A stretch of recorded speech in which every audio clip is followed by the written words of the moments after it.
Welcome back. Now, when you are doing your live broadcast, you're going to be able to come to this area where your link is. You're going to be able to grab that link.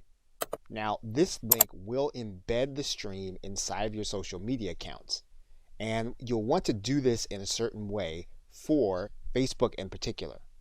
Now, assuming that you have a group or a page, one way to do this would be to create a Facebook event. And we're just going to click the Create button. We're then going to find that event inside of our page. You'll notice then that there is a comment area. So what you can do is you can take your link and you're going to post it as a comment. And you're going to click OK. And what you're going to see is that you then have a preview. You want to instruct people to click the preview, and they'll then be able to watch your live stream. Now, it won't be enabled for sound by default. They'll need to enable the sound, so you may want to give them instruction to do that. They will also be able to embed the stream on LinkedIn in the very same way, but this will be in their status. Now, by posting to Twitter, all you'll have is your direct link. So they'll be clicking this link, but they'll actually be taking the path back to YouTube Live. So this will not be an embedded stream. Okay, so with that, thanks, and I will see you in another video. Welcome back. Now, another thing you can do is you can post an excerpt of your live stream once the recording has been completed to your social media sites. Now, obviously, the social media sites favor those videos that are native to their platform and those that you upload directly.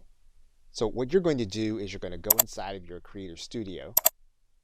Once you get inside of your Creator Studio, you're then going to look for the video that you want to post an excerpt of. You'll then need to go inside of your Video Manager. Once you get to your Video Manager, what you're going to do is you're going to go to this drop-down arrow. You're then going to click Download MP4. So in the case of Facebook, you'll just click the Add Photo or Video button. You'll select the video. You'll write in your commentary and then you'll click Post. In the case of LinkedIn, what you're going to do is you're going to go to your post area. You're then going to click Share Videos. You'll then grab your video and then you'll click Upload. You'll write in your commentary and then you'll click Post. In terms of Twitter, what you're going to do is click the Tweet button. You'll then click this button where you have this file chosen. You'll grab your video. You'll click Open with Free Conference Call. Now, Twitter is going to allow you to create an excerpt regardless. So it's only going to allow you a certain amount of time for your video to play. So you'll select your excerpt. You'll then click Done. And then your post will update with your video. Now, obviously, if the goal is going to be for people to watch your live stream, you don't want to put the entire recording of your content on the social media sites. What you're going to do is you're going to pull it into your video editing software. In this case, we're using an older version of Camtasia. We're then going to pull this down to the timeline. We're going to select an excerpt. We're going to cut off most of it. And then we're going to put our call to action at the beginning and the end in terms of some kind of slide or overlay. And basically what you'll do with this edited video is you will remake the video with your call to action. Okay, so with that, thanks, and I will see you in another video. Welcome back. Now, you do have promotional tools available to you through your channel. And so to access them, what you're going to do is when you're logged into your YouTube account, you're going to go to this left side menu. You're going to click this link that says My Channel. When you get to that area, you're going to notice a couple of things. The first thing you're going to notice is that you're going to have some artwork that you can alter.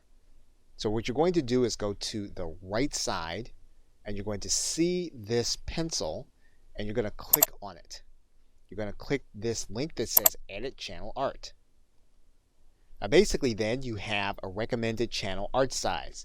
So this is something that if you want to have created on Fiverr or some other site, You can do that, or if you already know how to create your own graphics, you can have one created, but you definitely do want to have it at this size.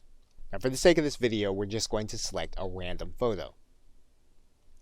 Once you have your image in, YouTube will show you what it looked like generally on anyone's desktop, on their television, or on their mobile device.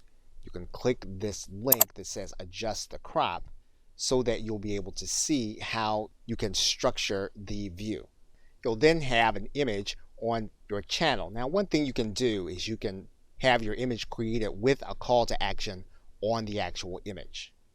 Now, another thing you can do is you can change your profile. So what we can do here is we can click this pencil. And YouTube is reminding us that when we change this image, it's going to be connected to our entire brand.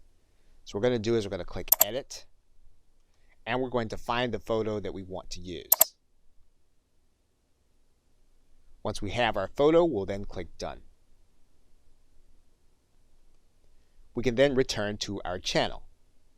You will see then that your profile has then updated. So you've now done the graphical element of customizing your channel. In the next video, we'll look at the other customization elements for your channel. Okay, so with that, thanks, and I will see you in another video.